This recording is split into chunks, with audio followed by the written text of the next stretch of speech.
Spiritual ஜோதிடம் நேயர்களுக்கு 2024ஆம் ஆண்டு ஆங்கில புத்தாண்டு நல்வாழ்த்துக்கள். இந்த ஆங்கில புத்தாண்டு அப்படிங்கிறது பார்த்தீங்கன்னா 1/1/2024 அன்னைக்கு ஞாயிற்றுக்கிழமை மக நட்சத்திரம் 3ஆம் பாதம், கௌளவ கரணம், பிரீத்தி நாம யோகம், தேய்பிறை பஞ்சமி திதி.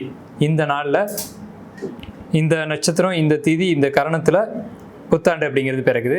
கரெக்டாக பார்த்தீங்க அப்படின்னா கன்னிகா லக்னத்தில், கன்னி லக்னம், லக்னத்திலே கேது, கன்னி லக்னத்தில் கேது, 7ஆம் வீட்டில் ராகு, கன்னி லக்னத்துக்கு 8ஆம் வீட்டில் குரு, கன்னி லக்னத்துக்கு 6ஆம் வீட்டில் சனி. இது வருட கிரகங்களுடைய நிலவரம். என்னென்னா, நம்ம எப்போவுமே புத்தாண்டு பலன்கள் எடுக்கும்போது பொதுவாக ஒரு வருட ராசி பலன், பயிற்சி பலன் இதெல்லாம் நம்ம பார்க்கும்போது வருட கிரகங்களான குரு, சனி, ராகு, கேது இதை நம்ம கணக்கில் எடுத்துக்கோம். அந்த அடிப்படையில் புத்தாண்டு பிறக்கக்கூடிய லக்னமான கன்னி லக்னத்துக்கு லக்னத்திலேயே கேதுவும், கன்னி ராசியில் கேதுவும், 7ஆம் வீடான மீனத்தில் ராகுவும், 8ஆம் வீடான மேஷத்தில் குருவும், 6ஆம் வீடான கும்பத்தில் சனியும் இருக்கிறாங்க. இந்த நிலையில் இருக்கக்கூடிய இந்த கிரக நிலவரங்கள் உலக மக்களுக்கு என்ன ஒரு நற்செய்தியை சொல்லுது அப்படின்னு நம்ம பார்க்கும்போது, பொதுவாக இந்த ராசின்னு இல்லாமல் அனைத்து தரப்பு மக்களுக்கும் என்ன விதமான பலன்கள் இந்த ஆண்டு, அதாவது ஒரு ஆண்டு பிறகுது அப்படின்னா அந்த ஆண்டினுடைய ஜாதகத்தை வச்சு அந்த ஆண்டு முழுக்க என்னெல்லாம் நடக்கும் அப்படிங்கிறத சொல்லுவாங்க. இது ஜோதிடருடைய ஒரு பழக்கமான விஷயம். இப்போ அந்த அடிப்படையில் பார்க்கும்போது இந்த ஆண்டு வருட கிரகங்களில் குரு பகவான் வலுத்திருக்கார். ஏன்னா அவர் நட்பு வீட்டில் 8ஆம் லக்னத்துக்கு, இந்த வருட லக்னத்துக்கு 8ஆம் வீட்டில் செவ்வாயினுடைய வீட்டில் நட்பு வீட்டில் போய் அமர்ந்திருக்கார். இது நல்லதா கெட்டதா அப்படின்னு பார்த்தீங்கன்னா, அதுக்கு முன்னாடி நம்ம ஒரு விஷயத்தை கவனிக்கணும். இந்த ஆண்டு குரு பயிற்சி உண்டு.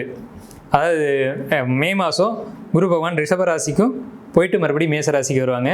அப்படி பார்க்கும்போது இந்த ஆண்டினுடைய லக்னத்தை இந்த ஆண்டிலேயே குரு பகவான் பார்க்குறது அப்படிங்கிறது மிகப்பெரிய, அதாவது குரு பார்க்க கோடி நன்மை, குரு பார்க்க கோடி தோஷம் நீங்கும் அப்படி சொல்லுவாங்க. அந்த அடிப்படையில் இந்த ஆண்டு லக்னத்தை குரு பகவானே பார்க்கறதுனால, அங்கே லக்னத்திலே கேது இருக்கிறதுனால ஆன்மீகவாதிகளுக்கும் ஆன்மீகத்தை தூக்கி பிடிக்கிறவங்களுக்கும் ஒரு வெற்றிகரமான ஆண்டாக இந்த ஆண்டு இருக்கும் அப்படிங்கிறதுல சந்தேகம் இல்லை. அதை கிரகங்கள் படம் பிடிச்சு காட்டுது. அதே சமயத்தில் 6ஆம் வீட்டில் சனி, இந்த ஆண்டினுடைய ஜாதகத்தில் 6ஆம் வீட்டில் சனி அப்படின்னா உழைக்கக்கூடிய மக்களுக்கு, உழைப்பாளிகளுக்கு, பொதுமக்களுக்கு ஒரு நல்ல விஷயத்தை இங்கே சொல்லுது. அதாவது உழைக்கக்கூடிய மக்களுக்கு நல்ல ஆதாயங்களும் அனுகூலமும் இந்த ஆண்டு உண்டு. அதே மாதிரி பார்த்துக்கிட்டிங்கன்னா இந்த ஆண்டு அரசாங்கத்துக்கு மக்களாலேயும், மக்களுக்கு அரசாங்கத்தாலேயும் ஒரு சிறப்பான ஒரு நல்ல இணக்கமான ஒரு முறையும் நல்ல ஆட்சி மாற்றங்கள் நிச்சயம் உண்டு அப்படிங்கிறத கிரக நிலவரங்கள் சொல்லுது. குறிப்பாக கடந்த ஆண்டுகளில் பார்த்தீங்க அப்படின்னா ஆலயங்களுக்கு சின்ன சின்ன சேதாரங்கள் நடந்தது. சில ஆலயங்கள் மூடப்பட்டது, சில ஆலயங்களில் தொந்தரவான விஷயங்கள் நடந்தது, சில ஆலயங்கள் மூடப்பட்டது, சில ஆலயங்கள் இடிக்கப்பட்டது. அது ஏன் அப்படின்னு கவனிச்சிங்கன்னா, குருவும் ராகும் ஒரே ராசியில் இருந்திருப்பாங்க. இப்போ இந்த ஆண்டின் நிலவரப்படி ராகு பிரிஞ்சு மீன ராசிக்கும், குரு பகவான் தன்னுடைய நட்பு வீடான மேஷத்துக்கும் தனித்தனியே இருக்கிறதுனால இந்த ஆண்டு கோயில்களுக்கு சிறப்பான ஒரு ஆண்டாக இருக்கும். அதாவது பழமையான ஆலயங்களுக்கு கும்பாபிஷேகங்கள் நடத்தப்படும், பழமையான ஆலயங்கள் புதுப்பிக்கப்படும், மக்கள் அதிகமாக ஆலய வழிபாட்டில் ஈடுபடுவாங்க, ஆன்மீகம் சார்ந்த விஷயங்கள்லையும் பாரம்பரியமான வழிபாடுகள்லையும் மக்கள் ஈடுபடுவாங்க அப்படிங்கிறத இந்த ஆண்டு ஜாதகம் அப்படிங்கிறது தெள்ள தெளிவாக சொல்லுது. விலைவாசிகளுடைய ஏற்ற இறக்கம் அப்படிங்கிறது பொதுமக்களை பாதிக்காது. பொதுமக்களுக்கு ஒரு நல்ல விதமான பொருளாதார உயர்வு தான் இது கொடுக்கும். ஏன்னா பார்த்தீங்கன்னா குரு பகவான் இந்த ஆண்டில் மேஷத்துலேருந்து இந்த ஆண்டினுடைய ஜாதகத்தில் 2ஆம் பாவத்தை பார்க்குறாங்க. அப்போ 2 தான் தனம், குடும்பம், வாக்கு, நேத்திரம்னு சொல்லக்கூடிய பகுதி. அப்போ இந்த ஆண்டு மக்களுக்கு பொருளாதாரம் அப்படிங்கிறது சீராக இருக்கும் அப்படிங்கிறது இதிலே தெரியுது. இந்த ஆண்டு மக்களுடைய ஆரோக்கியம் அப்படிங்கிறது சிறப்பாக இருக்குது. ஏன்னு கேட்டிங்கன்னா, இந்த குரு பகவான் தன்னுடைய 9ஆம் பார்வையாக இந்த வருடத்தினுடைய லக்னத்துக்கு 4ஆம் வீட்டை பார்க்குறாரு. அப்போ பொதுமக்களுக்கு ஆரோக்கியத்துக்கு ஒரு நல்ல விஷயம். ஏன்னா நம்ம கடந்த ஆண்டுகளை நம்ம பயணித்து வந்ததில் கவனித்தோம்னா ஒரு பயம் நம்மக்கிட்ட இருந்துக்கிட்டே இருக்கும். ஏன்னா கொரோனா அப்படின்ற ஒரு விஷயம் வந்தது. ஸோ இந்த மாதிரியான பாதிப்புகள் இந்த ஆண்டில் நடக்குமா அப்படின்னா, இந்த ஆண்டுகளில் கொரோனா வர்றதுக்கு வாய்ப்பு உண்டு. ஆனால் பாதிப்புகள் அந்த அளவுக்கு இருக்காது. மக்கள் அச்சம் கொள்ள தேவையில்லை. ஆனால் இந்த ஆண்டு அதுக்காக 100% நல்ல விதமாக தான் இருக்குமா அப்படின்னா கிடையாது. சில பாதிப்புகளும் உண்டு. இந்த ஆண்டு பாதிப்புகளும் உண்டு. அதே நேரத்தில் 70% நல்ல பலன்களும் 30% பாதிப்புகளையும் கொடுக்கக்கூடிய ஒரு அமைப்பில் தான் இந்த ஆண்டினுடைய கிரக நிலவரங்கள் இருக்குது. 2024ஆம் ஆண்டு இந்த ஆங்கில புத்தாண்டு சிம்ம ராசிக்கு என்ன விதமான பலன்களை கொடுக்க இருக்குது அப்படிங்கிறத நம்ம பார்க்குறோம். இந்த வருட கிரக நிலைகளை கொண்டு நம்ம அனுசரித்து பலன் எடுக்கிறோம். சிம்மம் அப்படிங்கிறது காலபுருஷ ராசியில், அதாவது மேசம், ரிஷபம் எண்ணி வரக்கூடிய அடிப்படையில் பார்க்கும்போது சிம்மம் 5ஆவது வீடு. 5 அப்படின்னாலே கலைகள் அப்படின்னு அர்த்தம். உள்ளுணர்வு அப்படின்னு அர்த்தம், தாத்தா அப்படின்னு அர்த்தம். அப்போ சிம்மராசிக்காரங்களுக்கு பொதுவாக கலை உணர்வு இருக்கும், செவனேன்னு இருப்பாங்க. அதாவது சோம்பேறிகள்னு கூட சொல்லலாம், சோம்பேறிகள் தான் உண்மையிலே சொல்லப்போனால். ஏன்னா சிங்கம் வந்து ஆண் சிங்கம் வேட்டைக்கு போகாது அப்படின்ற ஒரு உண்மை இருக்குது. அப்போ இவங்க லேசினஸோடு இருப்பாங்க, ஆனால் ஒரு ஆழ்ந்த அறிவாற்றலோடு இருப்பாங்க, குழந்தை மனசோடு இருப்பாங்க. குழந்தைகளை இவங்களுக்கு ரொம்ப பிடிக்கும். குழந்தைகளை பார்த்தா சிம்மராசிக்காரங்க அப்படியே கட்டி அணைச்சிக்குவாங்க. இது சிம்மத்தினுடைய இயற்கை உணர்வு.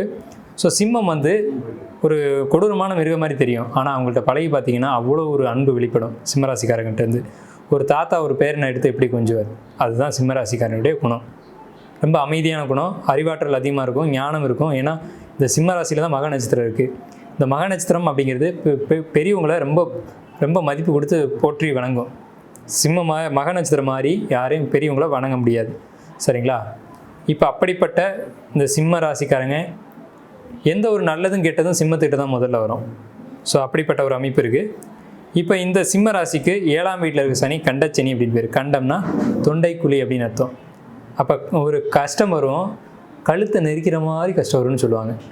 சார் எனக்கு கழுத்தை நெரிக்கிற மாதிரி இருக்குது சார் அப்படிம்பாங்க. அந்த கஷ்டத்துக்கு பேர் தான் கண்டச்சனி அப்படின்னு பேர். பயப்பட வேண்டாம். அடுத்த செய்தி என்னென்னா, இந்த கண்டச்சனி சனி சந்திரனை பார்த்தாலும் குருவும் சந்திரனை பார்க்குறாரு. சனியை ஆஃப் பண்ணக்கூடிய கிரகம் யாருன்னா குரு தான். ஏன்னா சனியும் குருவும் சம கிரகங்கள்னு பேர்.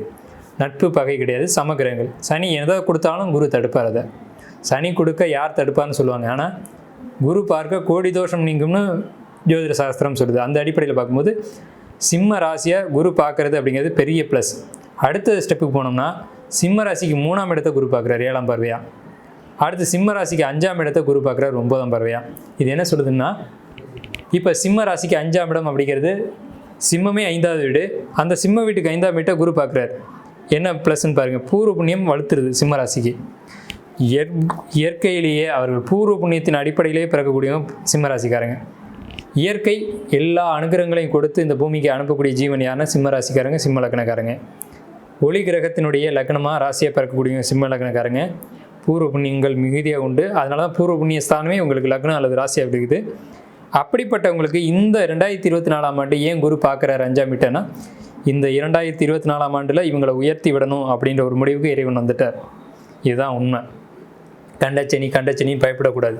குரு பார்வை 5ஆம் வீட்டுக்கு இருக்கின்ற ஒரு பெரிய ப்ளஸ் வந்து சிம்ம ராசிக்கு உண்டு.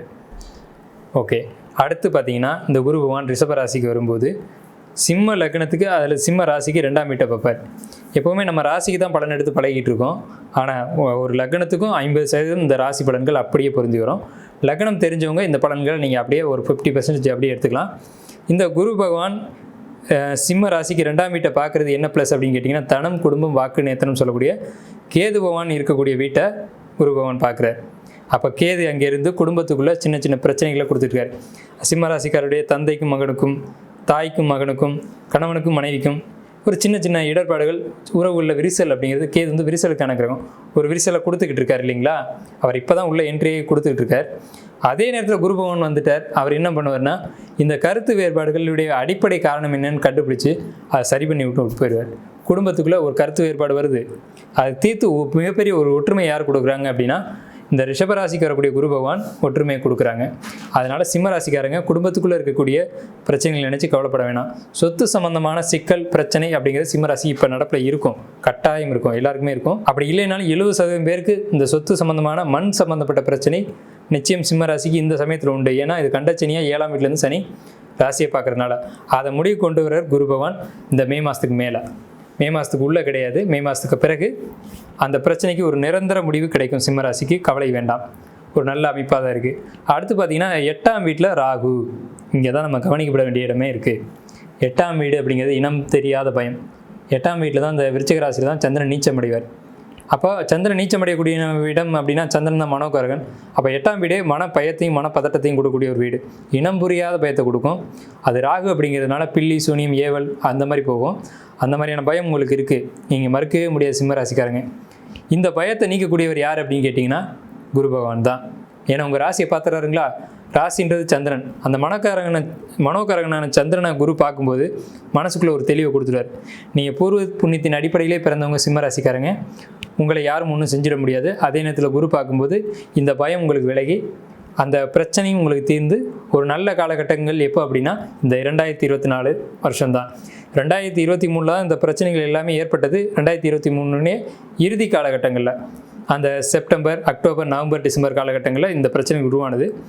இந்த மார்ச் மாதம் வாக்கில் அந்த பிரச்சனைக்கு ஒரு நிரந்தர முடிவு அப்படிங்கிறது சிம்மராசிக்காரங்களுக்கு நிச்சயம் உண்டு. சிம்மராசியை பொறுத்தளவுக்கு 70% நல்ல பலன்கள் தான் இருக்குது, 30% கெடுபலன்கள் இருக்குது. அதையும் இந்த மார்ச் மாதத்துக்கு மேலே நிவர்த்தி பண்ணிடுவார் இந்த குரு பகவான். மொத்தத்தில் சொல்லணும்னா 100க்கு 100% உங்களுக்கு வந்து நற்பலன்களே சிம்மராசிக்கு. உங்களுக்கு வழிபாடுகள் அப்படின்னு எடுத்துக்கிட்டிங்கன்னா, குரு பகவான் மேசராசியில் இருக்கிறதுனால அது 8ஆம் வீடு, 9ஆம் வீடு. 9ஆம் வீடு தான் பூர்வ பாக்கியஸ்தானம் அப்படின்னு சொல்லுவோம். அப்போ முருகனுடைய வழிபாடு உங்களுக்கு அவசியம் தேவை. ஏன்னா சொத்து சம்மந்தமான பிரச்சனை இருக்குதுன்னு சொல்கிறேன். அந்த சொத்து சம்மந்தமான பிரச்சனையை தீர்க்கக்கூடிய கடவுள் யாருன்னா முருகன் தான். ஸோ அப்போ நீங்கள் வந்து மாசி மாதம் அந்த காலகட்டங்களில் முருகனை போய் தரிசனம் பண்ணிட்டு வர்றது சிம்மராசிக்கான பரிகாரம்.